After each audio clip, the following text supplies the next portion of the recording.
ಖಾಸಗಿ ಟ್ರಾವೆಲರ್ ಬಸ್ಗೆ container lorry ಡಿಕ್ಕಿ ಹೊಡೆದ ಪರಿಣಾಮ ಬೆಂಕಿ ಹೊತ್ತಿಕೊಂಡು 9 ಮಂದಿ ಸಜೀವ ದಹನವಾಗಿರುವ ಘಟನೆ ಚಿತ್ರದುರ್ಗ ಜಿಲ್ಲೆಯ ಹಿರಿಯೂರಿನ ಜವನಗೊಂಡನಹಳ್ಳಿ ಬಳಿ ರಾಷ್ಟ್ರೀಯ ಹೆದ್ದಾರಿ 48ರಲ್ಲಿ ಬುಧವಾರ ತಡರಾತ್ರಿ ಸಂಭವಿಸಿದೆ. ಖಾಸಗಿ ಸ್ಲೀಪರ್ ಕೋಚ್ ಬಸ್ ಬೆಂಗಳೂರಿನಿಂದ ಶಿವಮೊಗ್ಗದ ಮೂಲಕ ಗೋಕರ್ಣಕ್ಕೆ ಹೊರಟಿತ್ತು. ಈ ಸಂದರ್ಭದಲ್ಲಿ ಹಿರಿಯೂರಿನ ಜವನಗೊಂಡನಹಳ್ಳಿಯ ಗೋರ್ಲತ್ತು ಕ್ರಾಸ್ ಬಳಿ ಡಿವೈಡರ್ ದಾಟಿ ಬಂದ ಲಾರಿಯು ಬಸ್ಗೆ ಡಿಕ್ಕಿ ಹೊಡೆದಿದೆ. ಡಿಕ್ಕಿ ಹೊಡೆದ ರಭಸಕ್ಕೆ ಕಂಟೈನರ್ ಲಾರಿ ಹಾಗೂ ಬಸ್ ಎರಡು ಬೆಂಕಿ ಹೊತ್ತಿಕೊಂಡು ಉರಿದಿದೆ. ಬಸ್ ಸಂಪೂರ್ಣವಾಗಿ ಸುಟ್ಟು ಹೋಗಿದ್ದು ಅದರಲ್ಲಿ 8 ಮಂದಿ ಪ್ರಯಾಣಿಕರು ಸಾವನ್ನಪ್ಪಿದ್ದಾರೆ. ಅಲ್ಲದೆ ಲಾರಿ ಚಾಲಕ ಕೂಡ ಸಜೀವ ದಹನವಾಗಿದ್ದಾನೆ. ಬಸ್ನಲ್ಲಿ ಸುಮಾರು 32 ಮಂದಿ ಪ್ರಯಾಣಿಕರಿದ್ದರು ಎಂದು ತಿಳಿದು ಬಂದಿದೆ. ಸುದ್ದಿ ತಿಳಿದ ತಕ್ಷಣ ಪೊಲೀಸರು ಹಾಗೂ ಅಗ್ನಿಶಾಮಕ ದಳದ ಸಿಬ್ಬಂದಿ ಸ್ಥಳಕ್ಕೆ ದೌಡಾಯಿಸಿದ್ದು ರಕ್ಷಣಾ ಕಾರ್ಯಾಚರಣೆ ನಡೆಸಿದ್ದಾರೆ. ಘಟನೆ ಬಗ್ಗೆ ಮಾಹಿತಿ ನೀಡಿದ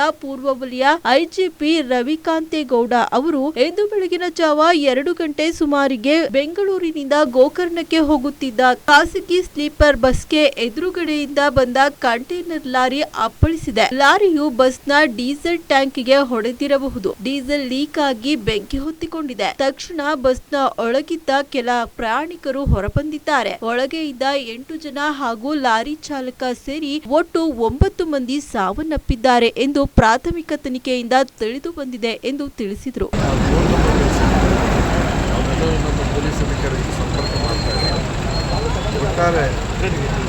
ಅವ್ರನ್ನ ಆದಷ್ಟು ಬೇಗ ಗುರುತಿಸಿ, ಯಾಕಂದರೆ ಅದು ಬಹಳ ಮುಖ್ಯ.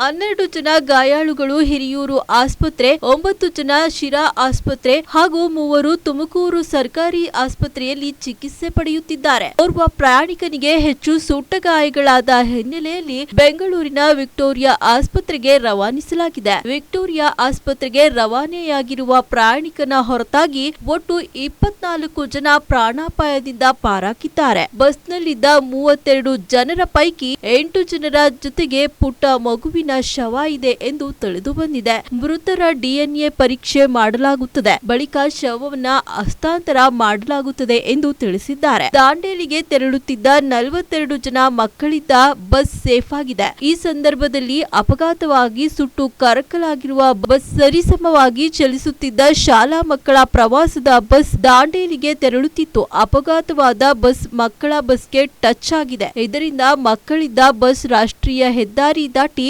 ಚರಂಡಿಗೆ ಹೋಗಿ ನಿಂತಿದೆ. ಆ ಬಸ್ನಲ್ಲಿದ್ದ 42 ಮಕ್ಕಳು ಸುರಕ್ಷಿತವಾಗಿದ್ದಾರೆ. ಮಕ್ಕಳಿದ್ದ ಬಸ್ ಚಾಲಕ ಘಟನೆಯ ಪ್ರತ್ಯೇಕದರ್ಶಿಗಳಿಂದ ಹೇಳಿಕೆಗಳನ್ನ ಪಡೆದಿದ್ದೇವೆ ಎಂದು ಐಜಿಪಿ ರವಿಕಾಂತೇಗೌಡ ಹೇಳಿದರು.